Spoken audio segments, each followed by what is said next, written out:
Laverne's Finest, the John Gingrich Story. The University of Laverne is home to one of the most historically rich campuses in the U.S. Yet, many students and faculty members are still unaware of who the guiding hands behind the school's success actually are. My group was able to tackle this dilemma head-on by interviewing John Gingrich, the former Dean of Arts and Sciences for the university. We were able to obtain a better understanding of how he impacted Laverne's early developmental process.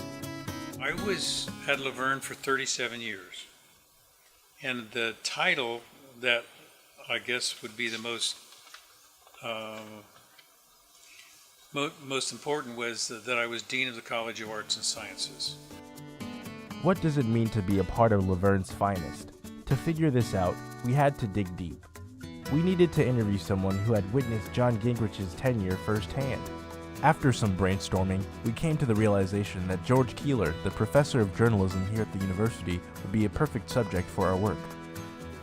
John Gingrich was my dean. He named me his department chair, and he was a very powerful individual, and he cared very deeply about his faculty. John presided over the University of Laverne as it became a university. At first, when he was here, it was Laverne College. And so John watched the development of the School of Education, the School of Business, the law school. We blossomed and became a university. But during all that time, John Gingrich made sure that everybody believed, from the trustees to the president, that the heart and soul of the university was the arts and sciences, and he was the dean of the arts and sciences. Moved to California in 1967 to go to Claremont Graduate School.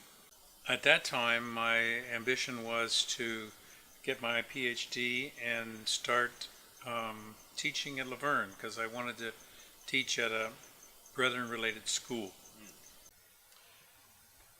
With students, there are lots of opportunities, both when I was campus minister for a few years and also teaching, to develop good relationships with students.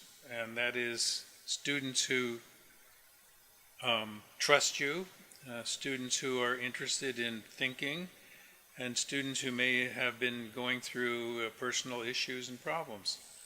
And so it was always gratifying to me to be able to relate to some of those students in times of need and also in times of celebration.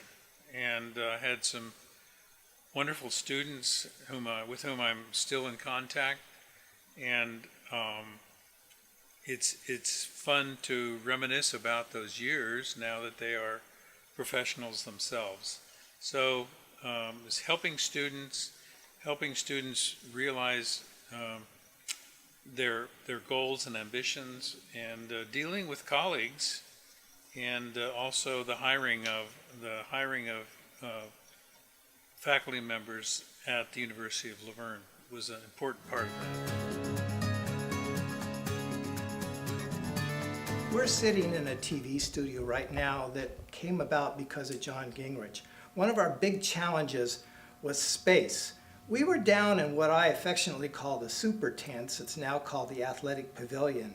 And the super tents made our growing department into a one-room schoolhouse. We had photography down there, radio, television, journalism, public relations, and we only had 3 rooms to do all of this. And we started to grow.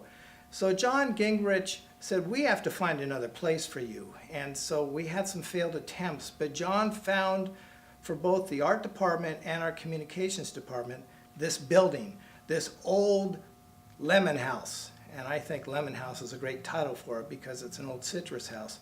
It needed renovation, but as you look at it now, you can still see the lemon house in this place. It was designed to keep that heritage. And so John Gingrich made us into what we are today by letting us open our wings and expand as a department.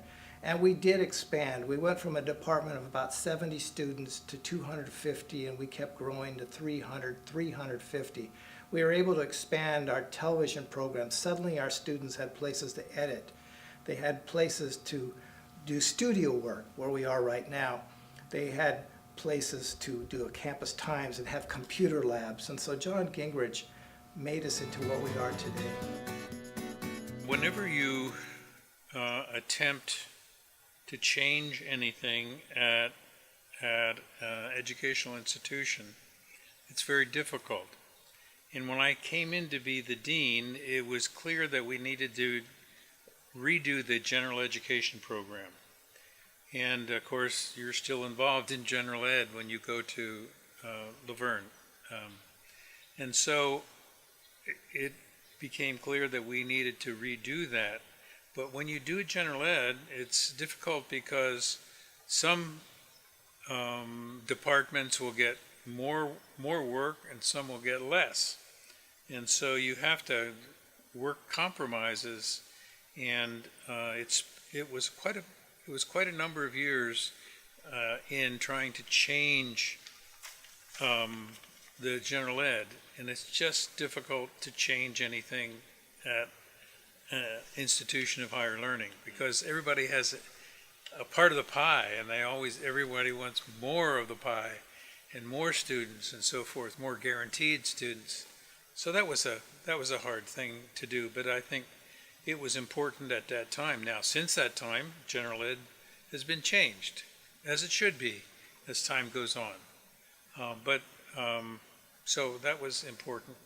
John functioned in the way of a provost in so many ways. In fact, he said to me once that I am the provost here, in fact, just because the real provost here is somewhat weak. And so he had the ear of the president, he had the ear of so many influential people here, and so he guided the early development of the university as it became this university. And so he kept intact the arts and science program, and he kept it very much the center of focus for money resources and for teaching resources and for also the general education. These general education programs were always put together by John Gingrich, and he made sure that the school was arts and science focused through general education. I never thought I'd become a dean.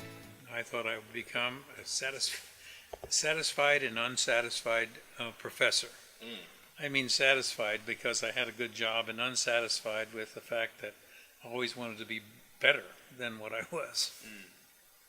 Now have all these off-campus centers is a change in who the university is. But I think it's important to whether it's so-called adult students or the normal age students going to college, to just do our best to try and help in the learning process. I think it's built into people who go into, actually I think it's built into the human condition to try and be better than what you have been and to have more impact. I think those of us that go into education want to have an impact on our students. Why else would you go into education if you didn't think you had some impact on your students? But it's an impact that's chosen by the students themselves rather than forced upon students. It's always been important for me to try and lure students into a greater responsibility and the joy of learning. This concludes our journey into the history of Laverne's finest. We learned a lot about the school's current values, plans for the future, and finest faculty members.